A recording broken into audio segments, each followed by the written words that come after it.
Adama, Israël, hier et aujourd'hui. C'est le titre du nouveau livre autobiographique de Freddy Eitan, journaliste, écrivain, ancien ambassadeur d'Israël et que nous avons le plaisir de recevoir ce matin puisque nous sommes en direct avec lui d'Israël. Bonjour Freddy Eitan.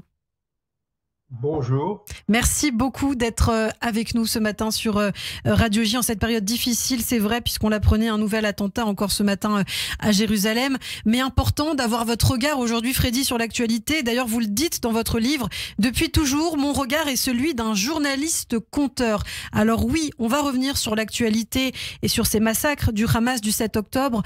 Mais d'abord, un mot de cette disparition de celui que vous avez connu, un des architectes de la paix entre Israël et l'Égypte, Henry Kissinger, qui nous a quittés à l'âge de 100 ans. On l'apprenait ce matin. Et d'ailleurs, vous le citez dans votre livre, Freddy, vous citez une de ces phrases qu'il a déclarées par le passé. L'art du compromis consiste à partager un gâteau de telle sorte que chacun croit avoir la plus grosse part. Alors, qu'est-ce que vous retenez de la vie d'Henry Kissinger ?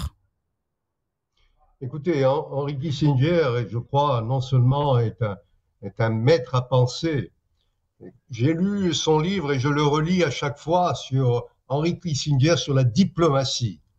Et je crois qu'il est le maître de la diplomatie. J'ai appris beaucoup d'Henry Kissinger, parce qu'Henry Kissinger, je me souviens même à Paris, lors dans le centre des conférences à l'avenue Kléber, il négociait la paix au Vietnam, donc c'était la fin donc, de la guerre du Vietnam.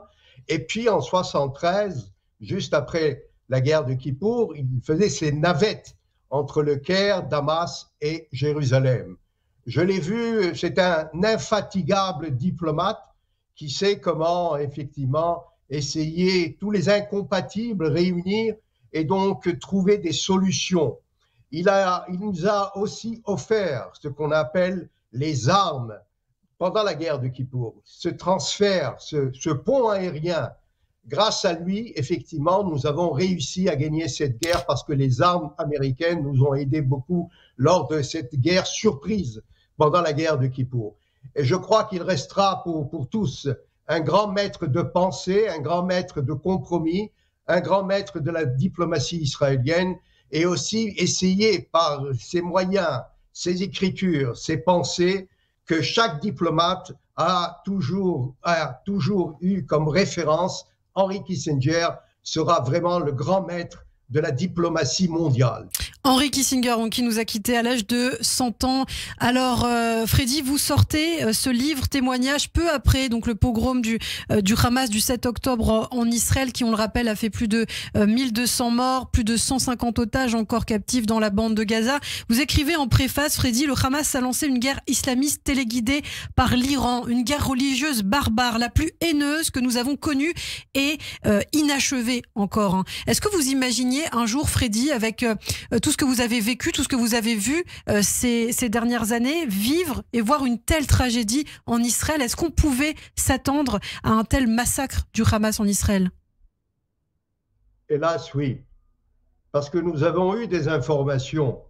Vous savez que le Hamas a commis la doctrine, si vous voulez, a appliqué à la lettre la doctrine iranienne, celle de Soleimani, celui qui a été le chef donc de l'organisation des frères, des gardiens de la révolution, celui que sa doctrine était de conquérir au départ par le Hezbollah des villages israéliens, c'est-à-dire de Rosh Hanikra à Metula, le long de la frontière libanaise, conquérir la Galilée, puisque à l'époque et toujours aujourd'hui encore, le Hezbollah pense que la Haute-Galilée est effectivement fait partie de la Syrie, de la grande Syrie. Donc le Hamas a appliqué donc à la lettre ce qui, dans le cadre donc du 7 octobre, cette invasion donc contre les villages israéliens. Et donc on n'est pas surpris. Les défaillances, si vous voulez, ce sont des défaillances d'évaluation des informations que nous avons reçues. Nous avons suivi de très près toutes les informations que nous avons acquises, parce que, comme vous le savez, les services de renseignement, le Shin Bet, ont des informations très importantes que nous pouvons recueillir. Nous avons une capacité extraordinaire. Je crois que nous avons les meilleurs renseignements du monde. Mais quand on a une abondance d'informations, on doit les trier et on doit évaluer. On a fait la même erreur, hélas, qu'on a fait pendant la guerre de Kippour en 1973. On a mal évalué à l'époque les intentions du président Sadat de reconquérir, si vous voulez, le Sinaï.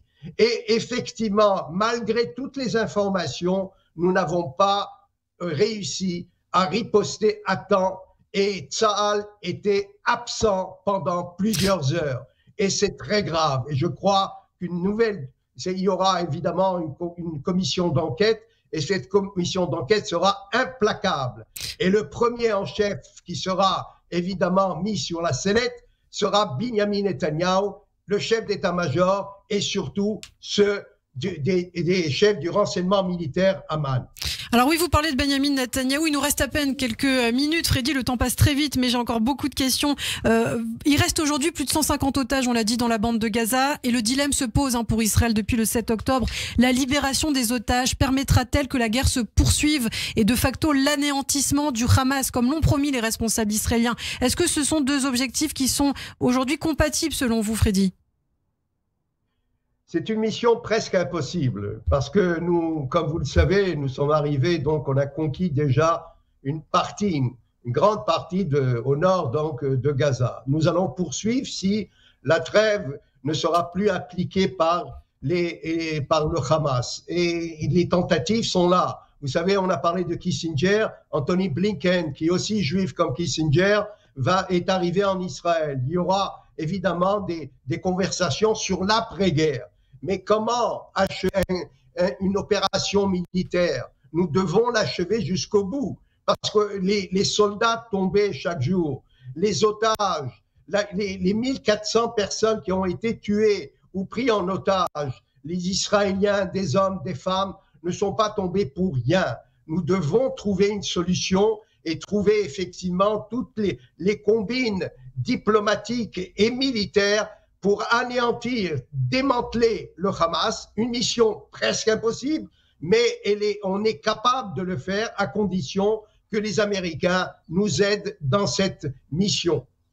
Alors, une guerre de la communication également, de l'information face à l'immensité des contenus antisémites sur les réseaux sociaux. Et vous en parlez dans votre livre, Freddy. Est-ce qu'Israël peut encore gagner cette guerre aussi qui se joue sur le plan médiatique, qui se joue sur le plan communicatif, on va dire?